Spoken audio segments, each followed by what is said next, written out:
Welcome to Lenses and Lyrics, where music and photography collide. This podcast dives into the crossover world of photographers who are or were musicians, those whose passion for sound influenced the way they see through the lens. Connect with all things Lenses and Lyrics at lenseslyrics.com. Benny, I am so happy we're doing this. First of all, it's very early your time, fairly not as early my time, and it's always nice to see your face in the morning. The only time I get to see your face in the morning is when we're at trade shows. So this is nice. That's true. I am a night owl, so you know.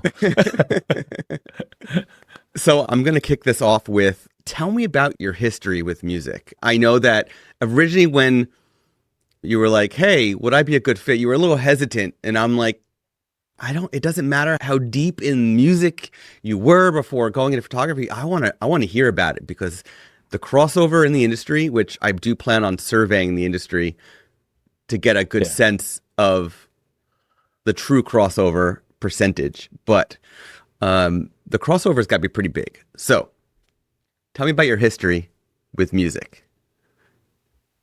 All right.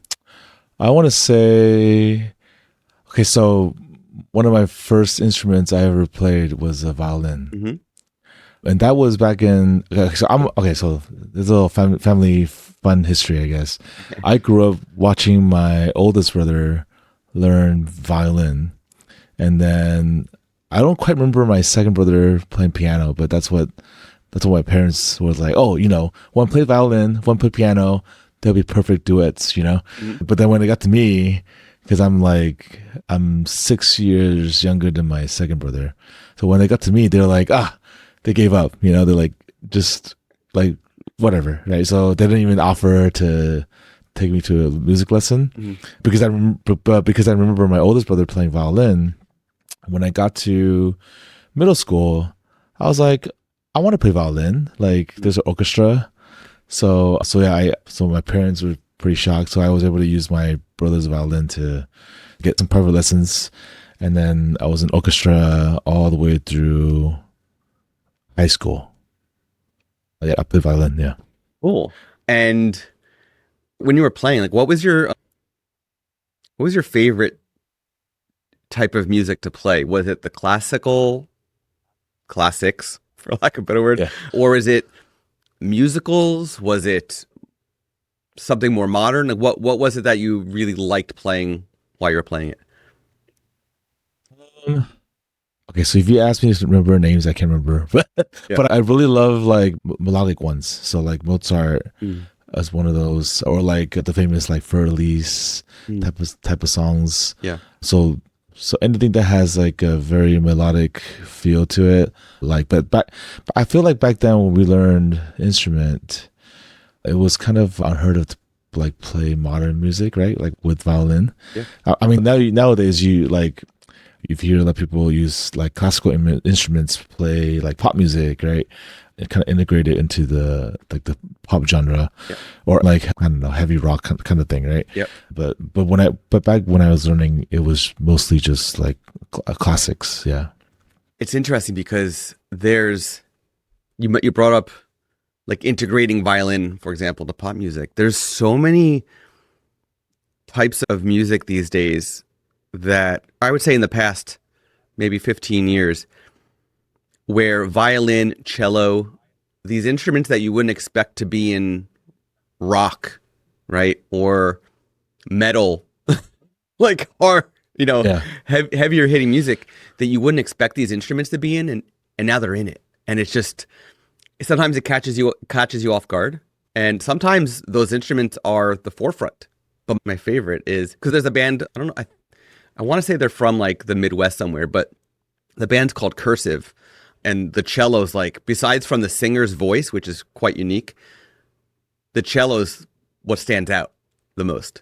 So I always thought that was interesting. And that's like a rock band. But then you get bands, have you heard of Sigur Rós from Iceland? Oh, I haven't.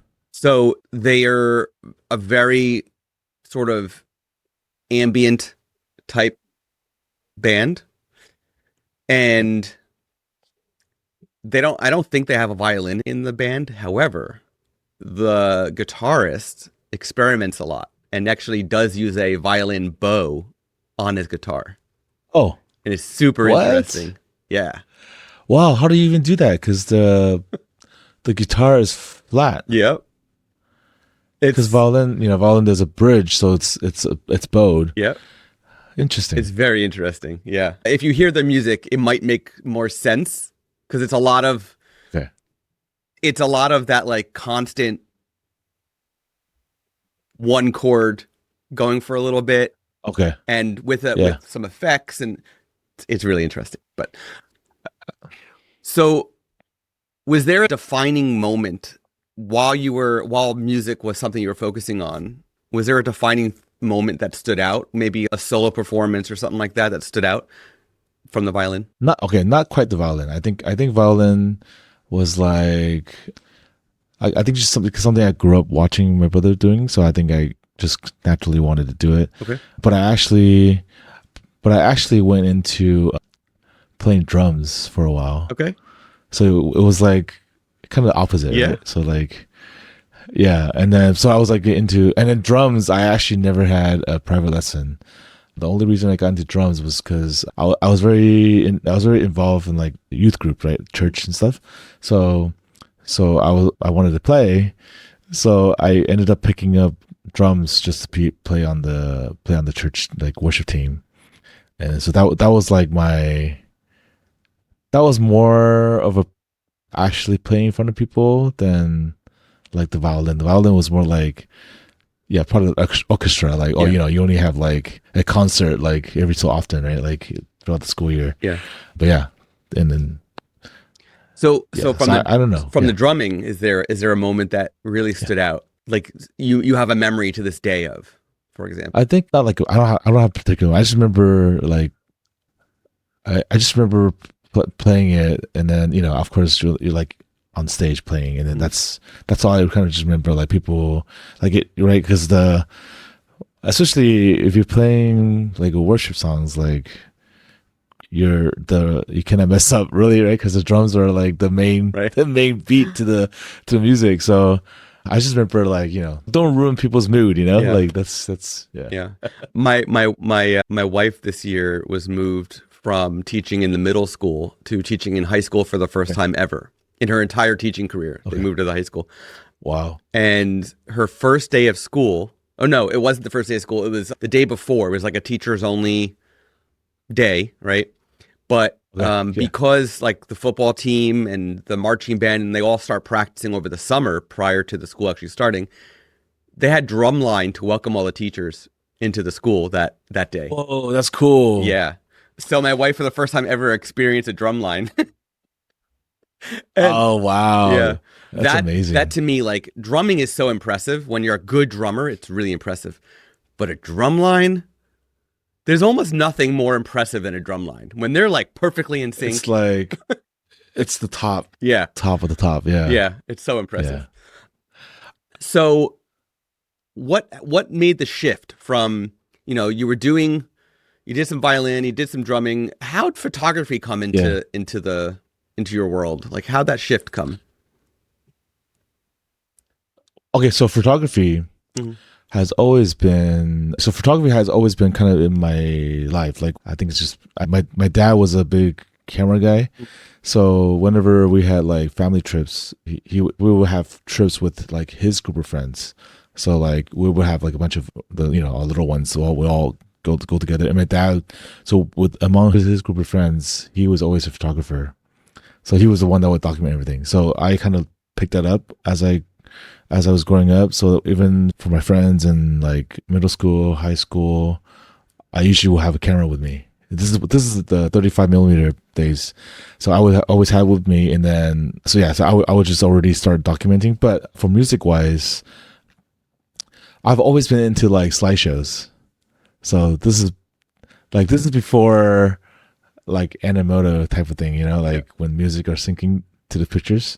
So, but I've always really into that. So when I first found out about Animoto, I was like, oh my gosh, there is a world that's like that put the two together. Like I was like trying to imagine. So yeah, I don't know if I had to shift. I just feel like it was kind of like There. in the same time, you know, because I see when I hear the music, I can see it's like I see a slideshow going. Yeah. So yeah, That's I interesting. don't know if that makes sense. Yeah, it makes total sense. It makes me think your clients, your photography clients must love the heck out of the slideshows you might make for them, or if you do IPS, you know what I mean? Like they must really enjoy the experience. If you love it that much, it probably comes through for your clients as well. Okay, so for that's the funny part, like in the beginning I was kind of creating these like synced slideshows for them, Yep. but I never really get like a actual like I get a few. Obviously, they're like, "Oh yeah, these are great, Benny," But then after a while, I was like, "I don't know." You know how like with us photographers, we send out galleries and we're like, "Well, we didn't hear back anything," so they mustn't like it, Yeah. So for a while, I was doing it, but I was like, I didn't really like it, I haven't really like and then, but I think the mix between like social media, right? Like we've taken like before we would take a whole song and then we would sync it right to the rhythm or like to the beat, and then so you would end up being like a 3-4 seconds, like which is pretty good for like an image be on the screen to enjoy, right? Yeah. But then now, because social media is, this is when it first rolled out the reels, right? It was like 30 seconds or no, like 15 seconds or something like that, right? When it first came out. So it's like, well, now we got to condense like a 3-minute song into a 15-second thing, and then like you can't really Yeah. So I think at that point I felt a little discouraged, like like you can't really take the time to enjoy the photos with the music. Yeah. But now that they extended it, I feel like, okay, now we can have a little bit more of a sneak peek type of thing, Yeah. Yeah. Have you? I know you use Fundy for your album designs, correct? Yeah. Have you embraced the tools, all the modern tools that are available for making the reels, making slideshows? Are you like what's that look like for you from the tool set standpoint? Tool set standpoint, so before I haven't really got myself into CapCut, but even though I feel like CapCut is probably the most advanced in like actually doing really good syncing with music, but I think this is also because I think I just got burned out from like making these synced slideshows things, like and then not get much response for it. But before I was I loved like Animoto type, because they were the first ones to come out with the syncing. Yep. And they were great because then it was a full song and all that stuff. So Fundy does have a slideshow one, but it doesn't sync to beats. Have you looked into Social Templates Co. as a simple alternative? Yeah, I've looked into it. Yeah. Okay. Yeah, so I like the way it. that it's not a separate app you need to install. The fact that it literally just Instagram templates that are already beat matched, ready to go, I think is a really nice aspect to it, to just make it less daunting to create it, right? You're just loading up the photos or video clips, whatever it is from the day, into your phone, and then, in seconds you got it done. Right, I think it's a nice thing. Yeah, I do have a question though. Those templates, they have like set songs, right? Yeah. So when Angela designs them, she designs them with the trending music, the ones that are ready. Okay. Instagram's telling you use these; they're going to perform well. That's what she bases the templates on. Okay. Yeah. So, do you think that your background with music has influenced how you connect with your clients for photography in any way? I'm going to expand that question a little bit. I'm going to expand that question. Okay. Because music is also teamwork, do you think it's also influenced how you work with second shooters, or videographers that are with you on that day, or the DJs or the band or whatever. Overall, do you think music has impacted how you work with your clients or peers? That's a really good question, and I probably never had thought it that way, but I think it definitely does because I had learned how to play in the orchestra, right? So in orchestra, there's first violin, second violin, there's a viola, right? There's the cello, and then there's bass. So, right, we all have to work in sync in order to get across the music. So, and same thing with the drums, right? You have to play with the whole band. So, I guess maybe unconsciously or consciously, you just naturally learn how to work with people in that way, I guess. I never thought of it that way, but I guess it does. It's kind of like the base, right? Like fundamentals. Yeah. Yeah. You've got to have that foundation, right? In the case of music, the bass, the drums, you got to have the foundation. In photography, there's got to be a foundation of some sort. Maybe for some, it's taking the lead from the wedding planner. Maybe for some weddings, you've got to take the lead because there is no wedding planner and you have the most experience, right? So I think there's lessons there, right? As musicians working with others. Are there any specific songs or albums that inspire you with your photography or inspire you when you're doing your culling and your editing and the post-production work? Anything that you like your go-to to listen to when you're doing your thing? When I'm actually editing, I can't have like too soft music. Okay, so I grew up listening to classical music to go to sleep, and I would literally play classical music and go to sleep, but then I can't do that while I'm editing because I would just want to go to sleep. Right. So I actually listen to a lot of like dubstep, okay, like chill step kind of songs. Uh-huh. What is it? Future bass. So anything so it kind of ties to my drumming era, I guess we call it. Yeah. Like a lot of beats. So as far as like editing wise, like actually working, I need that kind of music to kind of like as a motivator, like to keep me going. Yep. But when I'm doing like social media stuff, obviously, I guess I'm a little different. I really like rhythm and melodic stuff. So then sometimes they're not the most romantic looking sounding songs. Yeah. They're just really good rhythm, right? Or like really good melody. Mm-hmm. So I feel like I'm always a little torn. It's like, cause like, like doing weddings, like you have to have like romantic songs, like,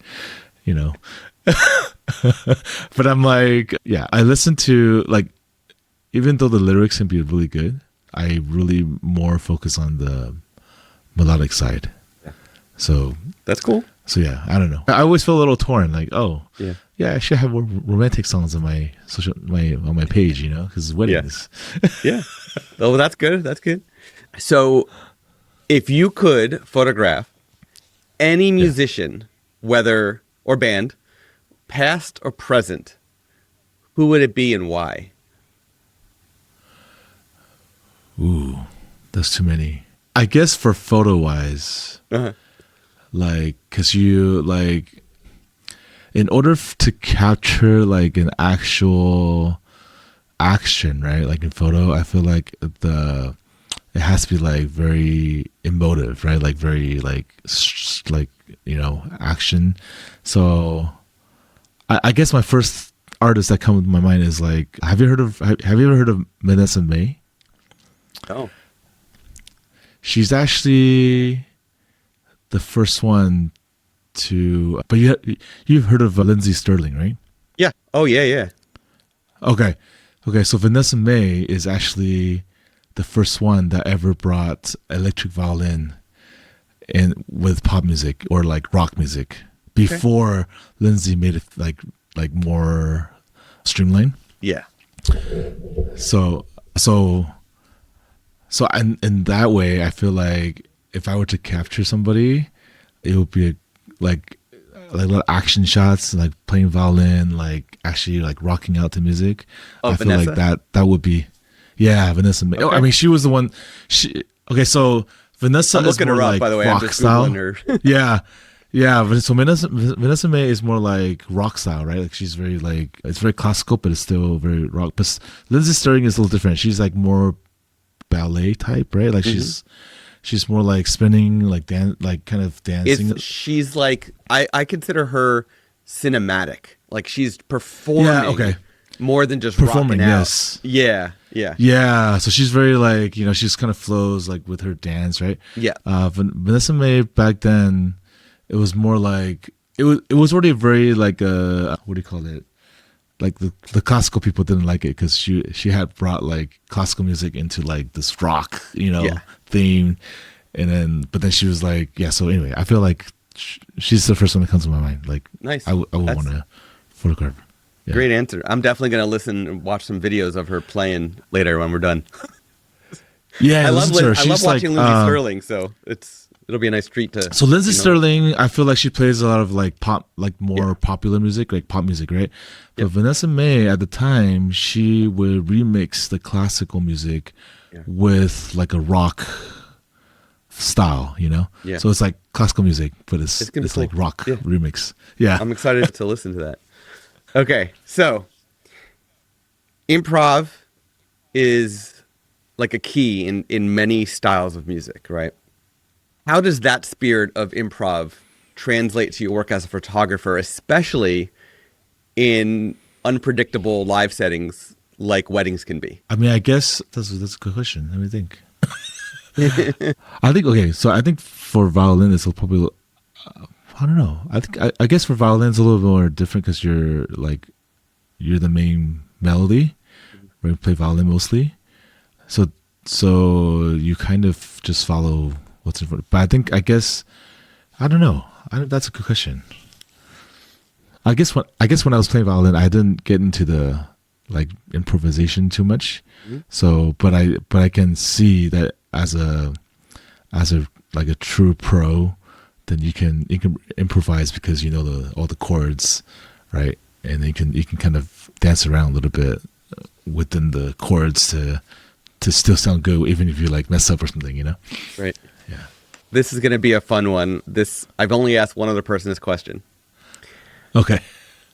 If your photography style was a genre of music, what would it be and why? It's a hard one. It's a very hard one. Well, because there's so many genres. I know, and some people make up genres of music, which is even crazier. So it's like, some people, it's like you look at punk rock and you're like, punk rock is a genre. It's just rock. It's just a subset of rock, right? So yeah, it could really be anything you want, or it could be a combination of two genres if you want. It's whatever you think. There's no wrong answer. I guess it depends on what I'm shooting. I think if I'm doing weddings, I feel like, if I'm shooting weddings, I feel like the classical side of me plays a lot. Mm-hmm. Because in my photography, I really love a lot of like motions, right? But stop motion pretty much, right? Like you stop in action. Mm-hmm. So I usually like my couples to kind of be in motion for me to like capture the photo. Mm-hmm. And then so it has to kind of be like, it goes back to the melodic side, right? Like I hear, like I have this like maybe like a vision of like how the song would be, but not like, there's no actual notes, right? It's just kind of visual. And then so like I have to kind of give them instructions like, okay, can you like do this? And then kind of hoping that they would kind of go with the flow of what I have in mind. Yep. And then capture that. So I think for weddings, classical probably has a lot to do with it.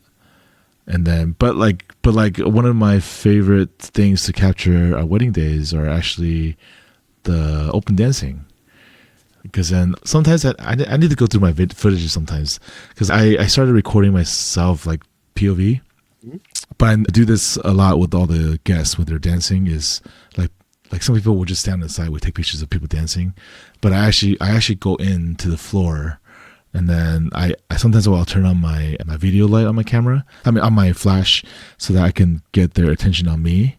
So when I go to them, and then if they're really into it, like they'll like dance in front of the into the camera, like as if I have a video camera. But so then I'll kind of move with them a little bit, and then get them to like, oh, like he wants to dance, and then I get pictures of that and get the So which is very 32 much cents. not classic. So that's really interesting. That's Yeah. yeah. So Yeah. there's maybe it's modern classic. I don't know. Well, that's why I feel like Vanessa Mae type of music is very fitting, because Yeah. you're taking a classic music, right? Classical music. Yeah. And then but then you're twisting it a little bit. Yeah. I am curious what, like, in Spotify and Apple Music, I'm looking it up right now, what genre she's considered. It looks Oh like yeah. looks like she's just under composer. So that leaves it out there. Interesting. Yeah. Yeah, just really she's just under composer. Let's go to I'm gonna go to one album. Let's see. I'll just go to an album and it's under classical. Yeah. So Because I feel like she's the one that started the really using classical instruments to play like pop music, and so she kind of mixed the two. But then the next generation was like, well, we'll just take the instrument and play the actual pop music, and then yeah. Well, I think that description of your work, I could definitely see it. So that's good. Do you see it? Like, does it? Yeah. Yeah, I can visualize it 100%. Last question for you, and this is a good one for any musician out there who's listening to this, who's watching this. What is one piece of advice you would give to a musician who's thinking about picking up a camera for the first time?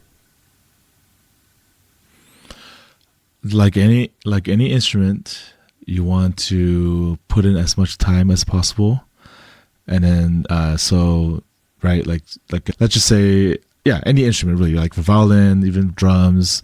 As long as you put in time, you'll eventually like learn from your mistakes, right? And then you kind of continue to improve your progress.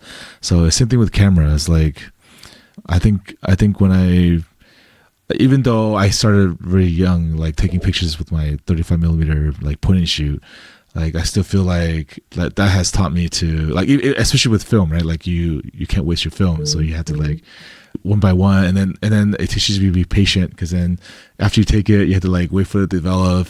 Like, a week later, you're like, okay, now I got to go through and like, did I mess up, or oh, how come this thing is blurry? But I think they're very, very intertwined. Like, put in the time, just be patient. Like, you're not gonna buy the best instrument or a camera and then like automatically be the best photographer, or whatever instrument you're playing. So, yeah. Nice. Well said. Benny, this has been fantastic. I'm so glad we made this happen. Can you please share with those listening, and I'll put everything in the show notes, where they can check out your beautiful photography? You can find me on Facebook and Instagram. I should probably join the other ones to do it, but I don't post on there. BYC Photography. B as in boy, Y as in, I don't know, yellow, C as in color. You'll find all my work there, and hopefully kind of see what we talked about today in my portfolio. Amazing. Thank you so much for joining me and chatting about all this. It's such a fun topic. Thanks for having me.